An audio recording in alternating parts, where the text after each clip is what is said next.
बहुत समय पहले की बात है। हिमालय की तराई में बसा एक समृद्ध और शांत राज्य था सौरगढ़।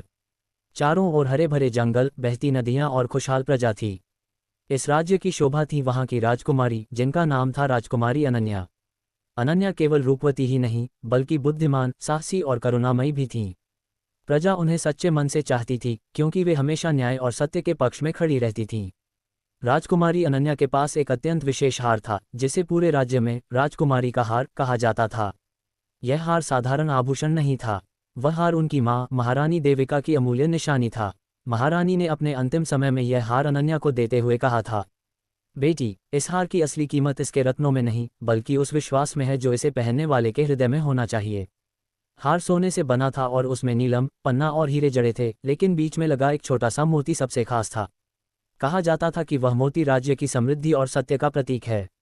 जब भी राजकुमारी किसी कठिन निर्णय में होती, वे उस हार को पहनकर मां की बातों को याद करतीं।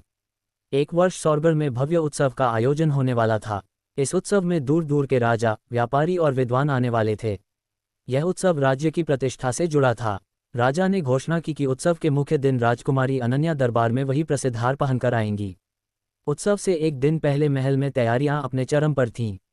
सेविकाएं, सैनिक और मंत्री सभी व्यस्त थे। शाम को राजकुमारी ने हार को अपने आभूषण कक्ष में सुरक्षित रखवाया और विश्राम करने चली गईं। परंतु अगली सुबह जब सेविका हार लेने पहुंची तो वह स्थान खाली था। हार गायब था। ये खबर आग की तरह पूरे महल में फैल गई। राजा चिंतित हो उठे, मंत्री घबरा गए, सैनिकों को तुरंत खोज का आदेश दिया गया। महल के द्वार बंद कर दिए गए।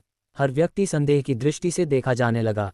कुछ लोग सेविकाओं पर शक करने लगे, कुछ सैनिकों पर। वातावरण में भय और अविश्वास भर गया।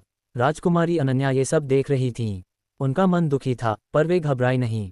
उन्होंने राजा से कहा, पिताजी, यदि हम डर और संदेह से खोज करेंगे तो सच्चाई हमसे दूर हो जाएगी।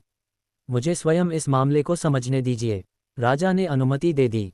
राजकुमारी ने महल के कर्मचारियों से एक एक करके बात करनी शुरू की। वे किसी पर चिल्लाई नहीं, न ही किसी को दोषी ठहराया। उन्होंने केवल इतना कहा, यदि किसी से कोई भूल हुई है तो सच बोलने से उसे क्षमा मिल सकती है। धीरे धीरे लोगों का डर कम होने लगा। उसी दौरान राजकुमारी को पता चला कि पिछले दिन महल के बगीचे में सफाई के दौरान एक वृद्ध माली कुछ असामान्य व्यवहार कर रहा था। राजकुमारी स्वयं बगीचे में पहुंची। उन्होंने माली को बुलाया और स्नेह से पूछा, काका, क्या आप मुझसे कुछ कहना चाहते हैं? माली की आंखों में आंसू आ गए। वह कांपते हुए बोला, राजकुमारी, मुझसे बड़ी भूल हो गई। कल रात जब मैं बगीचे में सूखे फूल समेट रहा था, तभी मैंने एक चमकती वस्तु देखी। वह आपका हार था। मुझे डर लगा कि कोई चुरा न ले, इसलिए मैंने उसे अपने झोंपड़े में छुपा दिया। पर फिर डर के कारण बता नहीं पाया। ये कहकर माली ने झोंपड़ी से हार निकालकर राजकुमारी को सौंप दिया। हार पूरी तरह सुरक्षित था। राजकुमारी ने राहत की सांस ली, लेकिन उनके चेहरे पर क्रोध नहीं था। उन्होंने माली के सिर पर हाथ रखा और कहा, आपने चोरी नहीं की, आपने केवल डर के कारण सच छुपाया। ये गलती है, पर अपराध नहीं। राजकुमारी हार लेकर दरबार पहुंची। पूरे महल में खुशी की लहर दौड़ गई।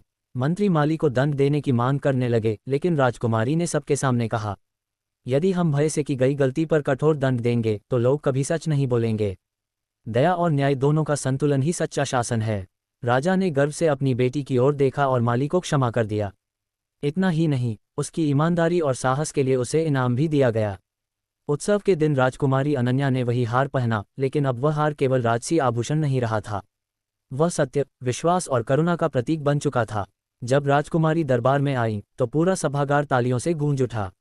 उस दिन के बाद राजकुमारी का हार एक कहानी बन गया, ऐसी कहानी जो आने वाली पीढ़ियों को ये सिखाती रही कि सच्चा मूल्य धन और रत्नों में नहीं, बल्कि इंसानियत, साहस और सच्चाई में होता